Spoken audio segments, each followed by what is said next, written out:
अस्सलाम वालेकुम गाइस। आज जो हमारा चैप्टर आज जो हमें टॉपिक पढ़ना है वो हमारे पास है effect of insulin on fat metabolism. Last video के अंदर हमने जो है वो इफेक्ट देखा था इंसुलिन का ऑन कार्बोहाइड्रेट मेटाबॉलिज्म। आज जो है वो हम उसका फैट मेटाबॉलिज्म पे देखेंगे। फैट मेटाबॉलिज्म में जो मेन बात है वो हमारे पास है लिपोजेनेसिस, कि हमारे पास जो इंसुलिन है वो हमारे पास प्रमोट करती है लिपोजेनेसिस यानी लिपिड की फॉर्मेशन को हमारे पास प्रमोट करती है। और अब हम देखेंगे कि किस तरीके से हमारे पास ये जो है वो हमारे पास लिपिड की फॉर्मेशन को प्रमोट करती है।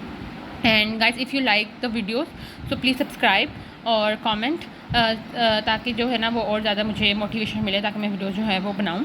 ठीक है, तो हम जो है वो स्टार्ट करते हैं फैट मेटाबॉलिज्म। हम कहते हैं हमारे पास जो है वो लिवर है। अब लिवर के अंदर हमने पहली बात की थी कि दो तरह के जो हैं वो रिसेप्टर्स या ट्रांसपोर्टर्स प्रेजेंट होते हैं। एक हमारे पास होता है GLUT2 और एक हमारे पास होता है GLUT4। अब GLUT2 हमारे पास ऐसा रिसेप्टर है जो कि ऑल द टाइम क्या रहेगा, हमारे पास प्रेजेंट रहेगा। जबकि GLUT4 जब इंसुलिन ज़्यादा होती है तो हमारे पास जो है वो एक्सप्रेस होता है on the surface of the liver और ग्लूकोज की एंट्री करवा रहा है। अब यहाँ पे हमने सिर्फ GLUT2 देखना है, कार्बोहाइड्रेट में हमने GLUT4 देख लिया। GLUT2 के अंदर हम कहते हैं कि हमारे पास के थ्रू जो है वो हमारे पास ग्लूकोज जो है वो अंदर जाता है। अब लिवर में हमारे पास होता है ग्लूकोकाइनेज एंजाइम जो कि हमारे पास ग्लूकोज को टेम्परली ट्रैप कर देता है ताकि ये वापस लिवर से बाहर ना चला जाए, क्योंकि GLUT2 एक 2 वे ट्रांसपोर्टर है। ठीक है, तो ग्लूकोकाइनेज हमारे पास जो है वो ग्लूकोज 6 फॉस्फेट में कन्वर्ट कर देता है। वो हमारे पास फ्रुक्टोज 6 फॉस्फेट में कन्वर्ट करता है, वो फ्रुक्टोज 1,6 बाई फॉस्फेट में कन्वर्ट करता है। यहाँ से ब्रेक डाउन होता है 3 कार्बन कंपाउंड में ग्लिसरॉल 3 फॉस्फेट और डाईहाइड्रोक्सी एसीटोन फॉस्फेट, और यहाँ से डिफरेंट स्टेप्स होते हैं और हमारे पास पायरुवेट बन जाता है। ठीक है, ये हमारे पास आ रहा था जो कि हमारे पास ग्लाइकोलिसिस में होता है। इसमें कुछ जो इंपॉर्टेंट एंजाइम है उसको मैंने लिखा है ग्लूकोकाइनेज, फॉस्फोफ्रुक्टोकाइनेज 1, पायरुवेट काइनेज। ठीक है, ये मेनली में हमारे पास कुछ एंजाइम्स हैं। अब हमारे पास क्या है, हमने पहले ही बात की थी कि जो इंसुलिन होती है वो हमारे पास क्या करती है कि इंक्रीज़ करवाती है uptake of the glucose into the cell और ग्लूकोज की यूटिलाइजेशन को इंक्रीज़ करती है। तो इसलिए हमारे पास ये जो सारे के सारे एंजाइम, हमने 3 एंजाइम पढ़े हैं, इन सबको हमारे पास इंसुलिन क्या करेगी, एक्टिवेट करेगी ताकि हमारे पास ज़्यादा से ज़्यादा ग्लूकोज क्या हो, हमारे पास यूटिलाइज हो। ये जो हमारे पास सारा स्टेप है ग्लाइकोलिसिस वाला, ये सारा का सारा स्टेप हमारे पास कहाँ हो रहा होता है, in the cytosol of the hepatocytes. But हमारे पास जब पायरुवेट बन जाता है तो पायरुवेट डिहाइड्रोजिनेज कॉम्प्लेक्स है, वो हमारे पास किस में कन्वर्ट होता है, एसिटाइल कोए के अंदर। अब ये हमारे पास क्या होता है, माइटोकॉन्ड्रिया के अंदर एंटर हो जाता है एसिटाइल कोए। अब माइटोकॉन्ड्रिया के अंदर हमारे पास जब ये एंटर होता है तो वहाँ पर हमारे पास प्रेजेंट होता है ऑक्सैलो एसीटेट। अब ऑक्सैलो एसीटेट के थ्रू हमारे पास in the presence of citrate synthase enzyme हमारे पास ये क्या बनाता है, सिट्रेट बनाता है।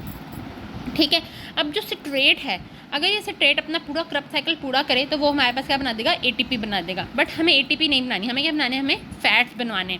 तो हमारे पास जो सिट्रेट है वो क्या करता है, वो हमारे pass out of the mitochondria दोबारा से साइटोसोल के अंदर आ जाएगा थ्रू सिट्रेट शटल। ठीक है, अब वहाँ पर हमारे पास एंजाइम होगा ATP सिट्रेट लाइज जो कि हमारे पास सिट्रेट को ब्रेक डाउन करेगा into oxalo acetate and acetyl CoA. Actually में हमें क्या है कि हमें एसिटाइल कोए जो है ना वही चाहिए होता है फॉर द लाइक फैट्स बनाने के लिए। बट एसिटाइल कोए जो है वो हमारे पास बाहर आ नहीं सकता माइटोकॉन्ड्रिया से, इसलिए हम उसको सिट्रेट में कन्वर्ट करते हैं ताकि वो सिट्रेट शटल के थ्रू बाहर आए और फिर हम उसको दोबारा से एसिटाइल कोए ले लें। एसिटाइल कोए के अंदर कार्बन डाइऑक्साइड ऐड करेंगे, एसिटाइल कोए कार्बोक्सिलेज बनेगा और वो हमारे पास मेलोनाइल कोए बना देगा।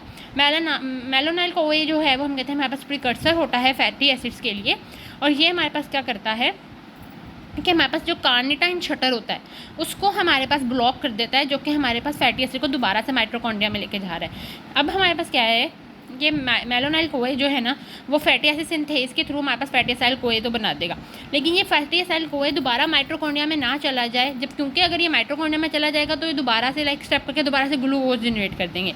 तो वहाँ पर इसको लेके जाने के लिए हमारे पास कार्निटाइन शटल होता है, वो हम आगे जब फर्दर चैप्टर्स में देखेंगे तो इसमें अभी हमें बस ये पता होना चाहिए कि कार्निटाइन शटल है। ठीक है, तो मेलोनाइल कोए क्या करता है, उस ब्लॉक करता है उस शटल को माइटोकॉन्ड्रिया में ताकि हमारे पास जो है ना फैटी एसाइल कोए वो माइटोकॉन्ड्रिया में ना जाए और दोबारा से उसकी ग्लूकोज ना बन जाए। ठीक है, दिस इज द स्टेप। अब हमने कर लिया कि हमारे पास मेलोनाइल कोए से फैटी एसाइल कोए बन गया। अब जो फैटी एसाइल एसिड सिंथेज है इसमें हम कहते हैं हमारे पास उसको NADPH चाहिए, और वो NADPH हमारे पास ग्लूकोज 6 फॉस्फोडिहाइड्रोजिनेज एंजाइम से की प्रेजेंट में हमारे पास जो है वो ग्लूकोज 6 फॉस्फेट जो है वो हमारे पास देती है, और हमारे पास जो पूरा का पूरा ये लाइक जो हमारे पास पाथवे है वो हमारे पास फॉस्फेट पेंटोज पाथवे होता है, जिसमें ग्लूकोज 6 फॉस्फेट बनता है, वो हमारे पास NADPH देता है इन the presence of glucose 6 phosphate dehydrogenase, और यहाँ पे हमारे पास NADPH यूज़ होता है, हमारे पास फैटी एसिड कोए बन जाता है। हम कहते हैं हमारे पास जो एंजाइम है हमारे पास एसिटाइल कोए कार्बोक्सिलेज, ठीक है, ये सबसे ज़्यादा मोस्ट इंपॉर्टेंट हमारे पास रेगुलेटरी एंजाइम होता है। इंसुलिन और हमारे पास जो सिट्रेट होता है वो उसको हमारे पास पॉजिटिवली स्टिमुलेट करते हैं कि हाँ भाई अच्छा है तुम, और जितना ज़्यादा क्योंकि सिट्रेट होगा देखें तो ज़्यादा मेलानाइल कोए बन जाएगी, या इंसुलिन अगर ज़्यादा है तो ऑफकोर्स ग्लूकोज की यूटिलाइजेशन होनी है इनटू द फैट्स, तो हमारे पास होगा। जबकि अगर हमारे पास ज़्यादा फैटी एसिड्स होंगे या ग्लूकागोन होगा या फास्टिंग स्टेट होगा जहाँ पर इंसुलिन कम होगी, तो ये हमारे पास एसिटाइल कोए कार्बोक्सिलेज जो है वो इनहिबिट होगा, ताकि हमारे पास ज़्यादा ग्लूकोज जो है वो हमारे पास इसमें यूटिलाइज हो जाए। अच्छा, इसके अलावा हम कहते हैं कि हमारे पास जो है अब सिट्रेट हमारे पास जब यहाँ माइटोकॉन्ड्रिया में बन जाता है, तो अब इसको क्या पता कि मैंने क्रब साइकिल को पूरा करना है या मैंने जो है वो बाहर निकल के फैट्स बनाने हैं। एक तो हमारे पास कुछ ना कुछ सिग्नल ऑफ इंसुलिन देगी, बट जो दूसरा हमारे पास ये है कि सिट्रेट या आइसोसिट्रेट दोनों ही बाहर आ सकते हैं, क्योंकि दोनों एक दूसरे के आइसोमर ही हैं। वो हमारे पास कन्वर्ट होता है अल्फा कीटोग्लूटारेट में इन the presence of isocitrate dehydrogenase, ठीक है। अब ये हमारे पास क्रब साइकिल का स्टेप है। अब लेकिन ये जो आइसोसिट्रेट डिहाइड्रोजिनेज है ना, ये हमारे पास इनहिबिट होता है बाय NADPH एंड ATP, यानी अगर हमारे पास एनर्जी हाई है तो हमारे पास आइसोसिट्रेट डिहाइड्रोजिनेज क्या होगा, इनहिबिट हो जाएगा, यानी अगर हमारे पास ATP बहुत ज़्यादा है तो ये इनहिबिट हो जाएगा, ये कहेगा कि हमें और ATP नहीं चाहिए, ठीक है, तो हमारे पास सिट्रेट क्या करेगा, फैट्स बनाने लग जाएगा। लेकिन अगर हमारे पास NADH और ADP होगा यानी लो एनर्जी होगी, ATP कम होगा, तो ये हमारे पास स्टिमुलेट होगा और वो कहेगा कि नहीं भाई सिट्रेट तुम आओ क्रब साइकिल का पूरा करके हमें एनर्जी दो। इसलिए हम कहते हैं कि बिलफर्स्ट हम जब भी कोई हमने पहले भी बात की फूड लेते हैं तो हमारे पास वो जो ग्लूकोज होता है वो 3 चीज़ों में कन्वर्ट होगा। पहले तो वो हमारे पास क्या होगा कि एनर्जी की यूटिलाइजेशन में कन्वर्ट होगा, अगर नहीं तो वो ग्लूकागोन की फॉर्म में स्टोर होगा, और अगर नहीं तो फिर हमारे पास फैट्स की फॉर्म में स्टोर होगा। तो पहले उसने क्या करना है, पहले उसने हमारे पास एनर्जी की डिमांड को पूरा करना है। जब एनर्जी की डिमांड पूरी हो गई है लेकिन फिर भी एक्स्ट्रा ग्लूकोज हमारे पास प्रेजेंट है, देन वो हमारे पास को क्या करेगा, कन्वर्ट कर देगा इनटू द फैट्स। तो वो ये एंजाइम जो हमारे पास आइसोसिट्रेट डिहाइड्रोजिनेज है, ये हमारे पास इसके लिए रिस्पॉन्सिबल होता है कि जो सिट्रेट है वो हमारे पास फैट्स बनाएगा या हमारे पास ATP बनाएगा, ठीक है। अच्छा, अब हम कहते हैं कि हमारे पास क्या हुआ है कि यहाँ पे सिर्फ फैटी एसिड कोए बना है, लेकिन हमारे पास पूरे जो फैट है या ट्राइग्लिसराइड्स हैं वो हमारे पास नहीं बने हैं। तो उसके लिए हमारे पास क्या चाहिए, फैटी एसिड कोए को ग्लिसरॉल 3 फॉस्फेट चाहिए, ठीक है, ग्लिसरॉल 3 फॉस्फेट। अब ग्लिसरॉल 3 फॉस्फेट हमारे पास किस तरीके से बनता है, एक जो हमारे पास ग्लाइकोलिसिस का स्टेप था जिसमें हमारे पास डाईहाइड्रोक्सी एसीटोन फॉस्फेट बना था, और यहाँ पे ग्लिसरॉल्डिहाइड 3 फॉस्फेट बना था, ग्लिसरॉल 3 फॉस्फेट नहीं बना था। तो जो ये हमारे पास है डाईहाइड्रोक्सी एसीटोन फॉस्फेट, ये ग्लिसरॉल 3 फॉस्फेट डिहाइड्रोजिनेज एंजाइम के थ्रू हमारे पास ग्लिसरॉल 3 फॉस्फेट बनाता है, जो कि फैटी एसिड कोए के साथ बनता है, और इन the presence of acyl transferase enzyme हमारे पास क्या बनाएगा, ट्राइग्लिसराइड बनाएगा। अब यहाँ पे हमारे पास कहते हैं कि हमारे पास जो प्रोसेस होता है वो हमारे पास एस्टरिफिकेशन होती है, जिसमें हमारे पास एस्टर बन रहा होता है, ठीक है।